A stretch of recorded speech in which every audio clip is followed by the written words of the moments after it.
It was a showdown in Madison Square Garden on MLK Day between the New York Knicks and the Atlanta Hawks. Were the Atlanta Hawks able to go up 3-0 on the Knicks, or were the Knicks finally able to break through?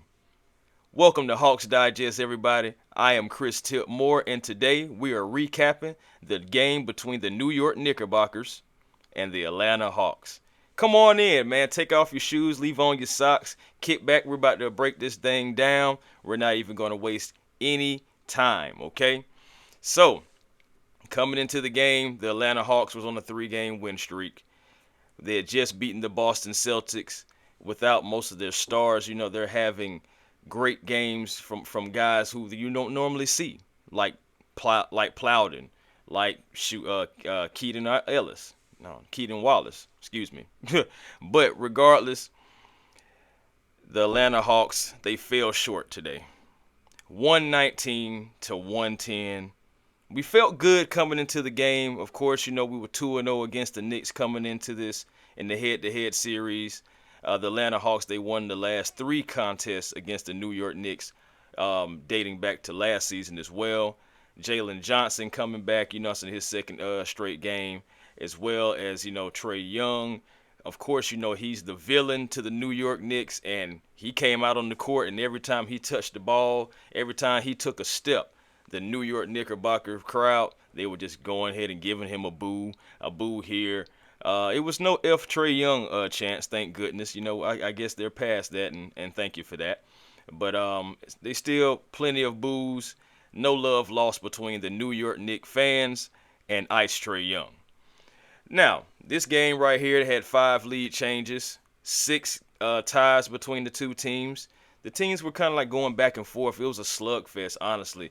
And the Hawks, I think they jumped out to a good lead to start.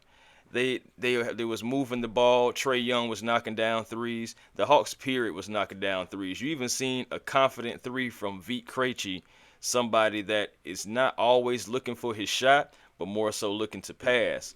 So they started out well. They had an 18-8 lead before a timeout was called at like the 6:39 mark in the first quarter.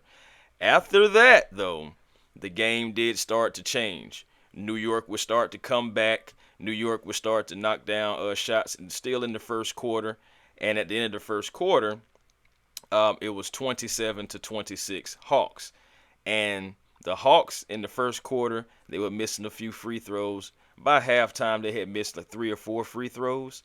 And, you know, those are just points that you're leaving out there, points that can help you out when the game gets tight. You know, it's when the game gets late and you're looking for points.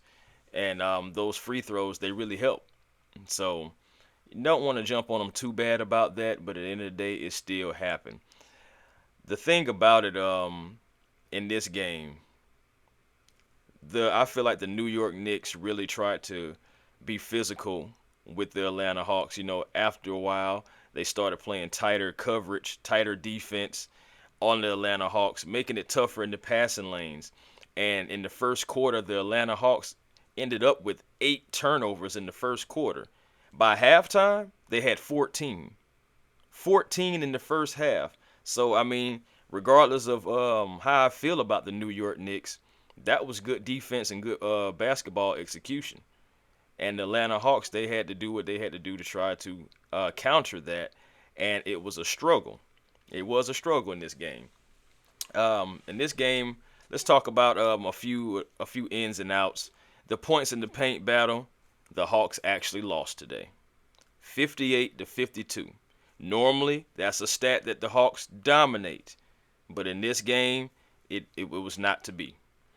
Also, another spot that the Hawks do dominate in, and they was able to in this game, 37 points off the bench for the Hawks, only 24 for the New York Knicks, and it was 9-man rotations on both sides.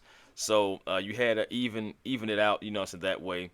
Fast break points, the Knicks, they had 18 to the Hawks 13. I believe that, you know, fast break points is something that it needs to be close, but it needs to be in the Hawks' favor because they play with tempo, they play with pace. We're third in the NBA in pace, talking about our Atlanta Hawks. And the biggest lead for both teams was 10 points. That lets you know how much of a slugfest this really was on MLK Day. But a glaring issue for me, this game right here was about turnovers. Turnover, turnover, turnover for the Atlanta Hawks. 23 turnovers in total for our Atlanta Hawks today. That's not going to cut it in anybody's league, especially the National Basketball Association. It's just not going to happen. How many points off turnovers did the Knicks have? 29. 23 turnovers, 29 points. That right there cannot happen. It just cannot, guys. That right there is a recipe for disaster for any NBA team.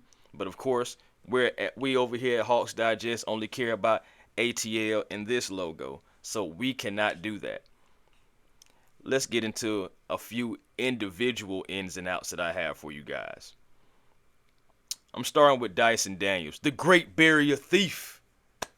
First of all, you know what I'm saying, Dyson Daniels had a tough axe today. Something that he's used to, but it still is a tough axe because Jalen Brunson is a prolific scorer, a prolific point guard, and he was asked to guard Jalen Brunson. There's nothing new for Dyson Daniels, right? But in this game, I feel like Dyson Daniels was a little flustered. I feel like Jalen Brunson was able to frustrate Dyson Daniels to the point to where you would see some out of character things from Dyson. Now the referees, they definitely played a part in that because some of those fouls, I would say at least two of those fouls, at least two of them, were ticky tack, very ticky tack.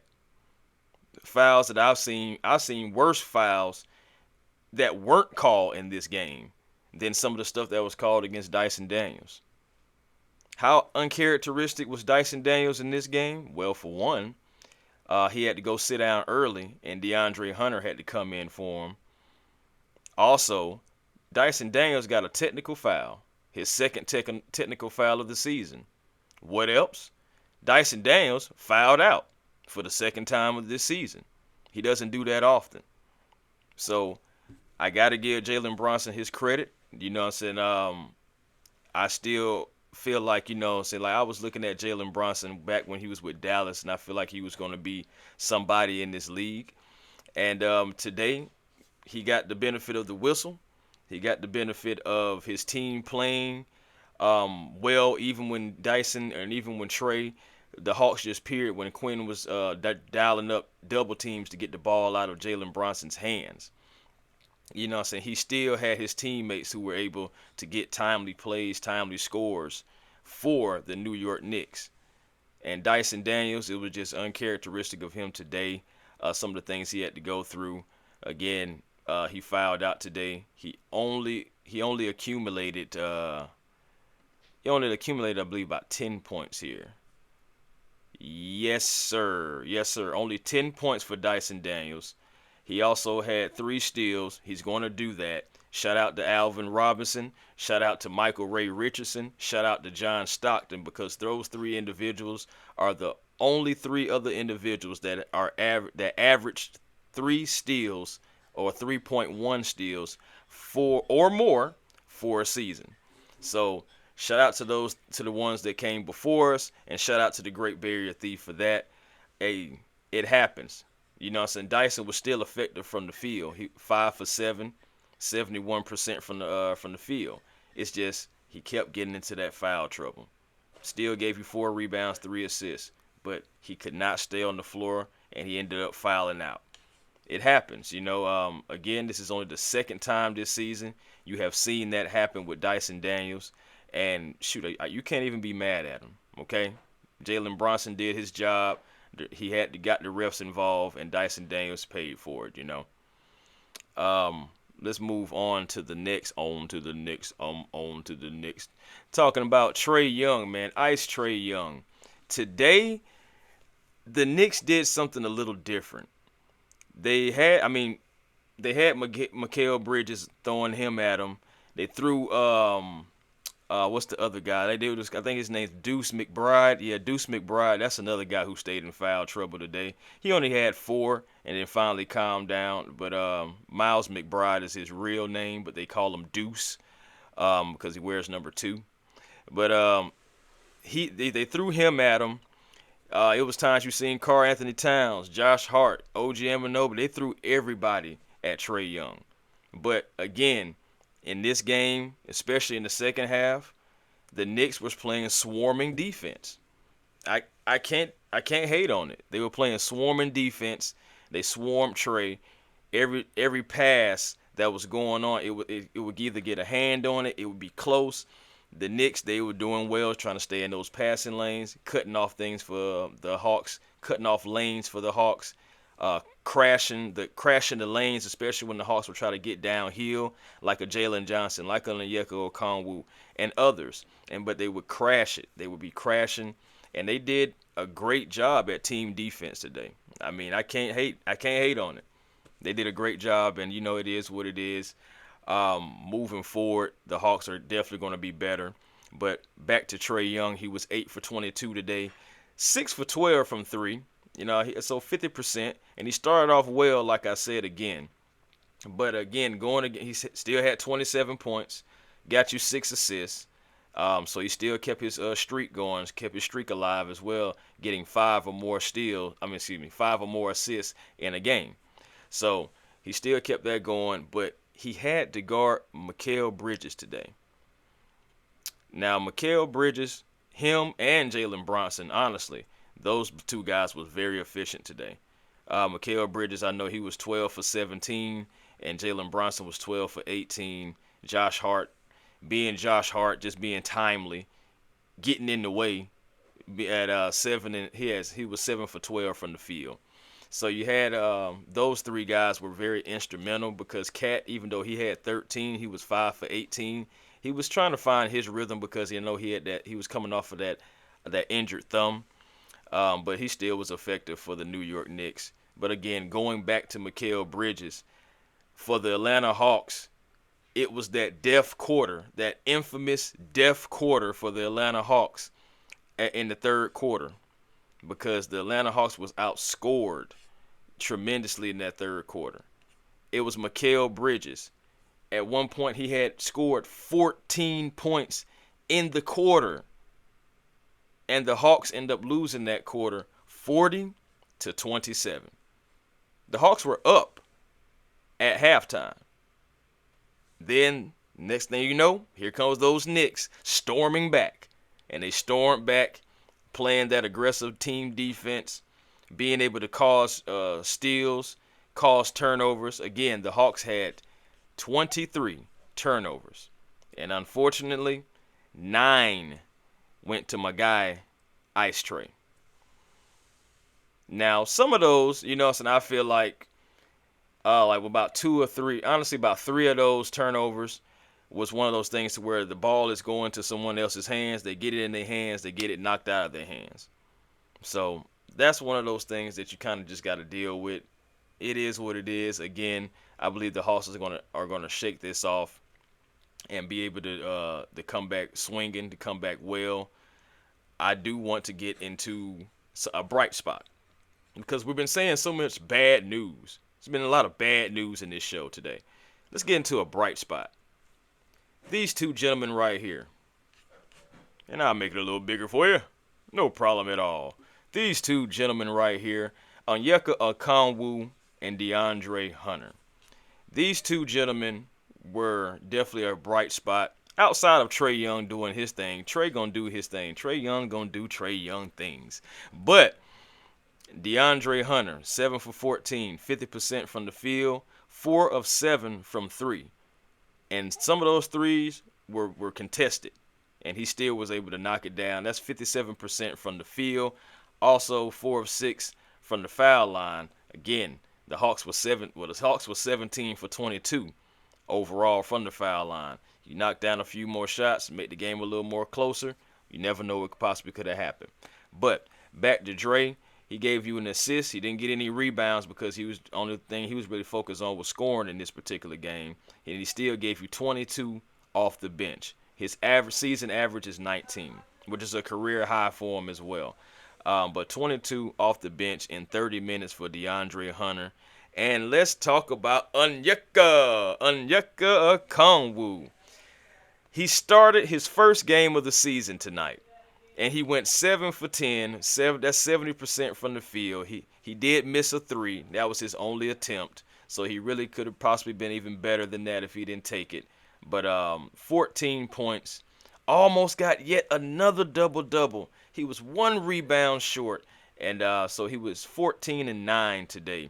Uh, it I hate it because it would have been 4 consecutive double doubles off the bench for Onyeka, but today he was a starter, and he still put up a heck of a game. Onyeka was fighting against those guys, sometimes against 2 and 3 Knicks by himself, gathering boards, getting extra possessions for our Atlanta Hawks.